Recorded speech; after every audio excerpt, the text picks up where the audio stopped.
We live in a society where feeling our feelings is hard, and escapism is a big part of how we're living our lives. And dusting those feelings under the rug is a really, really, really good way to live out of alignment and not achieve all of the things in your life that you're meant to.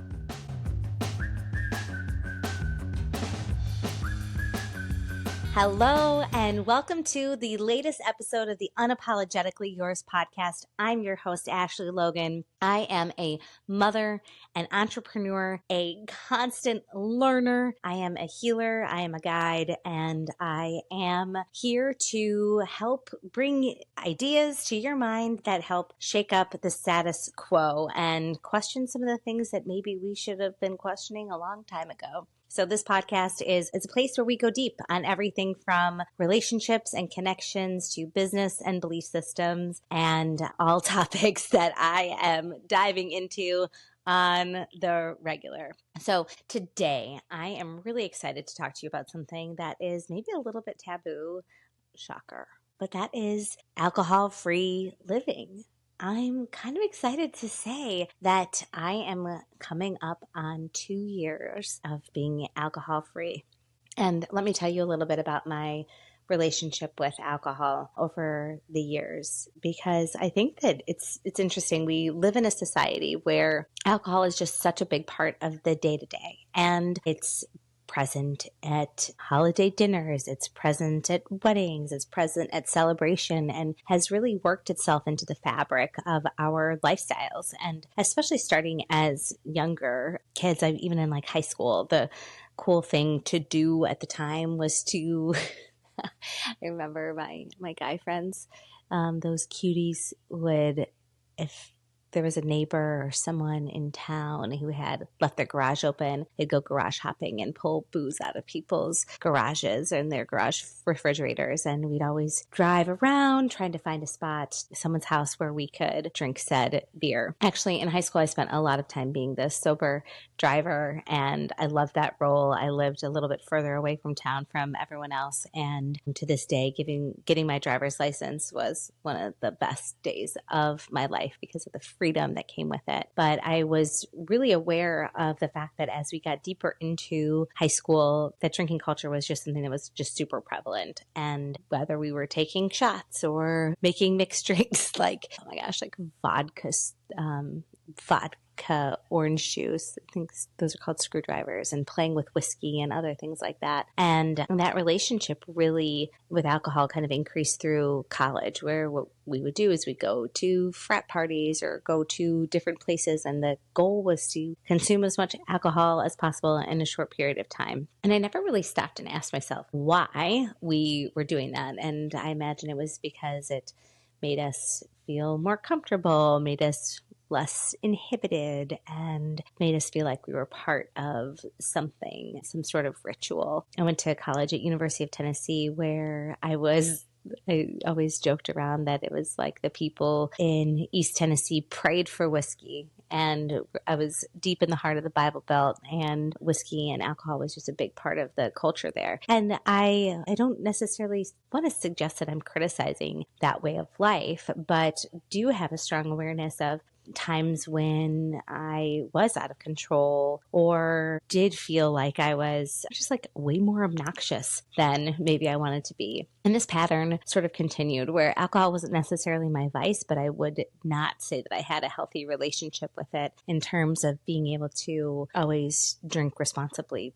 because I am a super social person. I love floating in and out of different conversations. And with that, it can get really easy to be like, okay, suddenly I've taken 5 shots and now I'm shit-faced, because I would just sort of lose track of how much that I had consumed. And I was also a pretty teeny person, had a pretty big capacity to hold a lot of alcohol in my system. But it just was something that I started to question over the years. One, for if I was able to get home safely. Like, there was times when I would wake up and not know how I got home in my 20s. And there were times when I blacked out and said something to someone that wasn't very nice. That wasn't who I am. And I really actually took a lot of offense to when people were like, oh, well, alcohol brings out exactly who you are. And I really don't think that that's true. I think that that alcohol can be a really, in the best of circumstances, it can grease the wheels, and in the worst of circumstances, it can really be a vehicle for hiding from your daily life or creating a tool for running from a life that maybe you don't necessarily desire. And so for me, I started questioning my relationship with alcohol and if I really wanted to continue drinking and having that as part of my life, probably when I had kids. Because first of all, for anyone who has parented with a hangover, it's just the absolute worst. It sucks. It feels bad. It's hard to be present. You might be grumpy and all of those things. So it's really selective about when I would drink and how much I would consume just as a result of becoming a parent. And then also thinking about like being a breastfeeding mom and having a lot to drink and then having to pump and dump. And even though I like sort of fundamentally don't believe in that, but just knowing that, you got to put your children first and that a party lifestyle doesn't really support great connection with your children. So I started kind of questioning this. And even in the pandemic years, when most people were home increasing the amount of alcohol they were drinking, I was pregnant. So I was not doing that. My third child was born in May of 2020. So anyway, I was coming up into, a period of life of great introspection, which started in, 2018, 2019, 2020. And during that time, just started to look at and examine all of the decisions that I was making in my life and the patterns that I had and started to wonder like, okay, well, where did this come from and why am I doing this? And do I actually want to be doing this? And does this align with who I am and where I'm going and what's important to me in this part of life right now? So with that, I was starting to notice that like if I would even have a glass of wine, I would lose my connection to my creativity. So say that I had been working on a project at work or something creative the night before and then would have 2 or 3 glasses of wine, it would be a lot harder for me to resume that connection and maintain that connection to the project that I was working on. I had to work really, really, really hard to get back into flow. And not to mention just feeling shitty. Like I did not want to continue to sacrifice one day for the next and noting that my hangovers were just getting worse as I was getting older. That didn't feel good to sacrifice one day for the next. And also just recognizing how important my relationships were to me and that I didn't want to get into a habit of having conversations that I didn't remember. And I think it was in May of 2021 when I took a couple months off of alcohol, and it was really nice. I noticed how much more creative I was. I noticed how much more energy I had. And mind you, I wasn't even a daily drinker, but it might be when I would drink, once a week that I would have 2 or 3 glasses or maybe more depending on the circumstances. And so May 2021, I took a month or 2 off of drinking, and it felt really, really good. And then ended up just, because of, I guess I could probably confidently say social pressure of just being in situation after situation where alcohol was not only the only option for what to drink, but it was expected. I just kind of dove back in. But then when I turned 40, I had a huge 40th birthday party, and it was awesome. We had custom drinks. There was like all these, like I think 4 or 5 custom cocktails. All it had whiskey as the base or vodka, and then a DJ and a tent, and it was really awesome. And I could say I had most of the people in my life who I was closest to all in one spot. And I blacked out around midnight and was up for another 2 or 3 hours that I don't remember.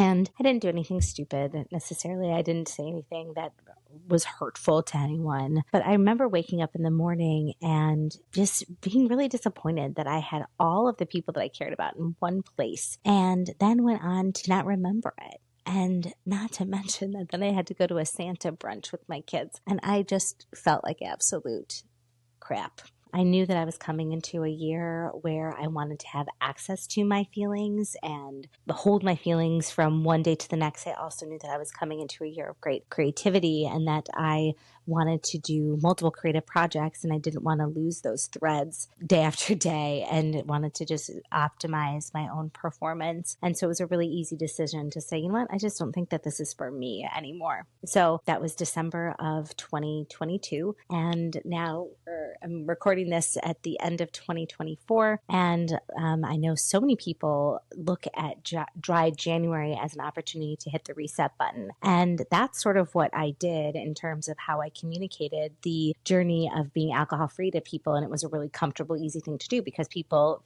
get it. They're like, oh, dry January. I know what that is. I know what that means. And you're going to be ready to drink again once those 31 days are over. And so the story that I kind of told myself and people around me was, right now I don't know how long I'm going to go alcohol free. I'm not going to make any decisions. I'm not going to be dogmatic about it.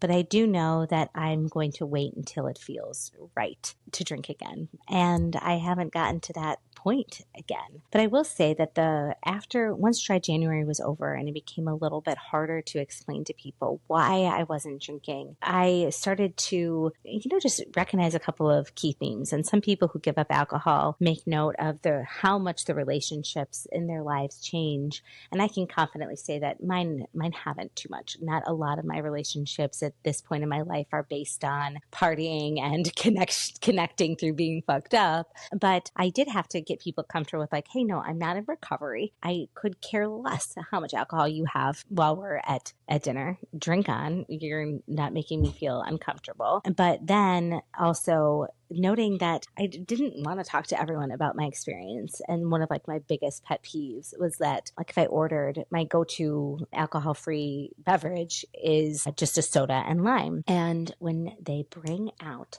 a soda and lime in a 7-Up highball glass, it makes me feel insane. So I have now gotten used to doing things like asking for a glass, like a lowball, or I would like this in a alcohol glass, please, because I want to enjoy the time that I have. I want to feel like I'm, not being singled out in my sobriety, and I want to have a pretty glass. And the other thing that kind of greased the wheels a little bit when transitioning to alcohol-free lifestyle is talking about being California sober. So what does that mean? That basically means that I am still open to using THC products or CBD. And so California sober is willingness to use marijuana products, basically, or other substances. And people can kind of identify with that because oh my gosh, you have to have some sort of mind-altering substance in your back pocket to get through this life. And so, I would say oh yeah, I'll do gummies, I'll do other things like that. And the truth is that maybe I did a little bit at the beginning of the journey, but those aren't necessarily tools that I lean into on a regular basis because I don't have or live a life that I want to escape from. There are certainly moments when I want to relax a little bit more, and maybe I'll take a really low dose gummy, or I love the Canitas drinks that have 2 milligrams of THC, and they're delicious, and it's nice to kind of have something in my hand when I'm at a party on select occasions. But for the most part, I go to parties, I go to events, I go to other things, stone sober. And the best part about it is that it's allowed me to kind of tune into my emotions. So let's talk about some takeaways of going alcohol free for those who are curious, because I know that me just talking about what kind of glasses I prefer is not the reason why you're here. So I recommend this so much for anyone who is going through a period of time where they're maybe examining what's important to them, or have curiosity around their purpose, or working on big creative projects, or have big deadlines coming up, or just want clarity around life in general. Because what I have learned is that even one drink really disrupts that creative flow and that creative process for those who are trying to bring big ideas into the world, birth new creative projects, want to tune into their own intuition, into their own vision. Cutting out the alcohol is a great way to not exhaust yourself or have to get everything done in one day. You are able to pick up the pen and paper or the brush and canvas or the Excel spreadsheet or whatever you were working on from one day to the next without missing that connection. That continuity is really, really, really beautiful. The other thing is not numbing your feelings. I talk a lot about how important it is to know how you feel about things and not just go through the motions in life. And our bodies hold so much wisdom when it comes to things like feeling uncomfortable around someone else, or it gives us clues about things that we need to pay attention to, like just that you're tired or that your body doesn't feel so good. And so I really wanted to be aware of my feelings around how I felt around certain people. And do I feel good? Do I leave feeling uplifted? And when you're drinking around people, you're numbing those clues, because my goal in my life is to live the most aligned life that I can. And that means being around people who lift me up, who fill my cup, who make me feel uplifted. Our bodies will tell us those things. But when we're numbing our minds and our bodies with alcohol, it's harder to tune into the energy of other people and really say, okay, I feel great about this person and I want to spend more time with them, or we're just, taking shots together at the bar and talking shit about other people. Not to say that that is everyone's pattern.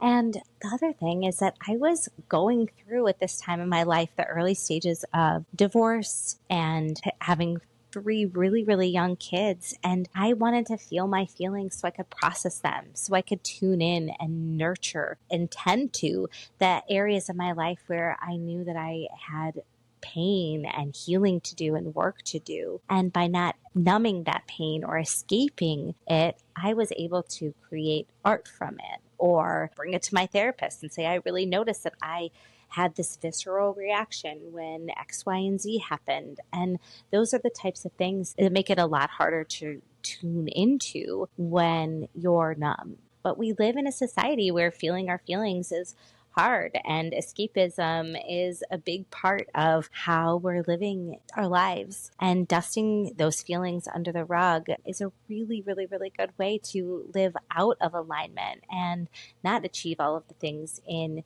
your life that you're meant to. And by achievement, I'm not talking about making tons of money or running yourself ragged with tasks and accomplishments. I'm just talking about being in alignment with your soul's purpose and accomplishing what you are meant to do on this planet, and building the relationships with people who you are meant to, and creating space for the things that you are meant to attract. So with all of this, I say that I am really proud of my journey. I don't know how long I'll continue down the path of being alcohol-free. Maybe forever, maybe not. But what I know I'm going to do is continue to examine how alcohol would serve me in my life and help me to get to where I am meant to go. And right now, I can't answer that it would serve me at all. And so I'm continuing down my path of feeling my feelings, ordering soda and lime as appropriate, and